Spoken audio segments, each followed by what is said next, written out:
All right, collective, welcome to our Monday workout. Hope you guys had a good Easter. We're gonna be carrying on with our bench press today. We have 7x3. We're starting to get into what I consider like our heavy barbell, which is 80% and above. And today's gonna be starting out at 80%. So 7x3, still working on speed, some volume, and just overall that comfortability to bench by starting to get to, at the same time, that real challenging load and that struggling to lock out feeling. Then we start off our warm-up. We're gonna be going 4 sets. We got a classic jumping jack, just 30 reps. We're then gonna go into a muscle clean and strict press with dumbbells. So what we'll do is we'll take them. You guys can take this from the floor, the heads touch. We're gonna stand up and muscle clean, strict press overhead, back down, so on and so forth for 10 reps, okay? From there we have a dumbbell bear crawl.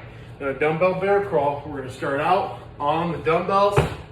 Now as we go through these guys, our knees are gonna be bent underneath us, okay?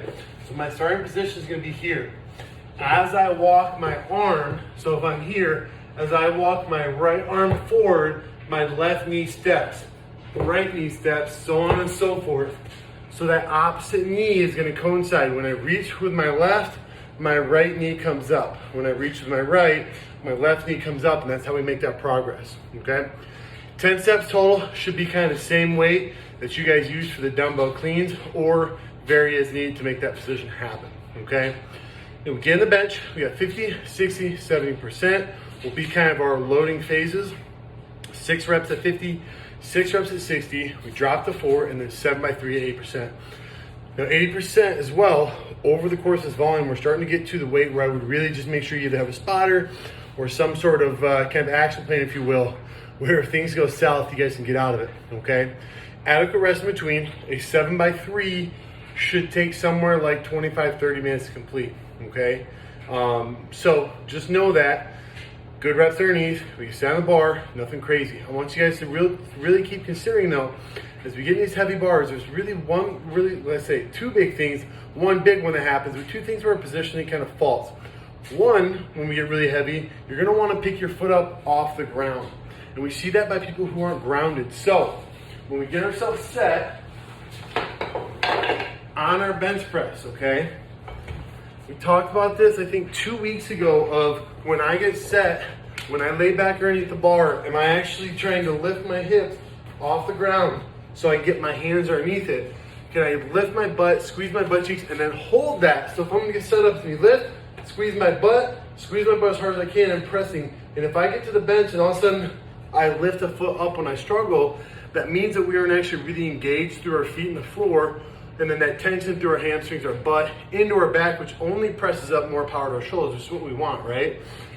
So if you guys feel that happening, let's really consider on our setup when we lay back, actually pressing our feet in the floor, lifting your hips off the bench a little bit, and almost try to float your butt a little bit. Don't lay back down, but float it, and that'll help to teach you to stay active in your hips a lot better, okay? Now the other one that happens is that we start to get flared elbows on a heavy bench. We go to press this bar up. Imagine you're looking over top of me when I'm benching. My elbow should stay in line with my hand. You almost shouldn't even be able to see my elbow. When people start to stress, their elbows will kick out to the sides. The first thing, they're down, and all of a sudden, and their elbows start to flare. The big thing with that is it opens up to really a lot of shoulder issues and shoulder injuries in general, because we lose all that tension and we flare up, and it puts that front of that shoulder at risk. Whether it be just like some bicep stuff, whether it be opening up into kind of a torn rotator cuff and things like that, okay? And really even just labrum issues as well. And so what we want to think about is this idea of breaking the bar, okay? If I take a barbell, it's right out in front of me, and I'm going to try to break it in half, right? Now, PVC is hard. If I took a piece of straw, I would snap it or something lighter, right? We want to do that with the barbell, and that's called screwing in, okay? We do this with our feet, we do it with our arms. Now, what it's trying to do at the same time is I'm going to try to take my elbow and turn my elbow towards the floor.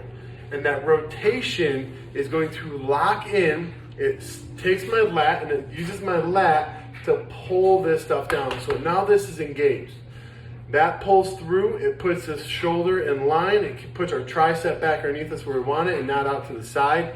And it keeps that position really strong. So if you guys start to feel that when you press and you flare, what I want you to do is press out. Next rep before you go back down is screw back in, okay? We're gonna reset, back down. We start to press. If you flare, oh boy, screw back in.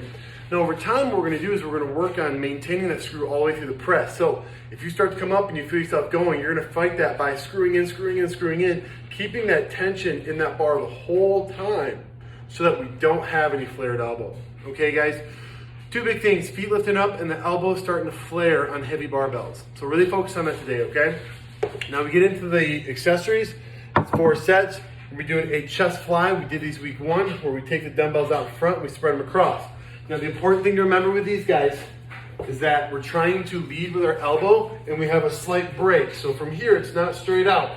It's elbows break a little bit. We spread the room as much as we can, go down as far as we're comfortable, and then that same route we come back up. What I find a lot of times is people do this right here, then they come in and they bench, all right?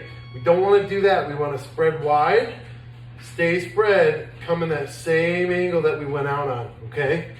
We go from there to a tricep extension. And we do these classically where we lean over a bench, we take a lighter weight if needed, elbow and shoulder don't move, right? What we get a lot of times is people kind of drop their elbow down, or they'll start to kind of create that momentum and want to throw. Something where you can strictly take this thing and kick it back without losing elevation and changing the angle, okay guys? 3 or 4 sets there, 90 seconds rest in between. Overall, the session is gonna be pretty compact as far as time goes because that bench takes time. So really try to get these accessories in for me. Don't skip them, they're super important. Even if it takes another 15 minutes of your training, try to, if you can't do that, make sure you warm up and get into that bench to the purpose, get through the purpose so we have enough time, okay guys? Have fun with your Monday. Let's start off our week good. Hit this upper body and keep rolling, guys. Have a good day, and I'll see you guys tomorrow.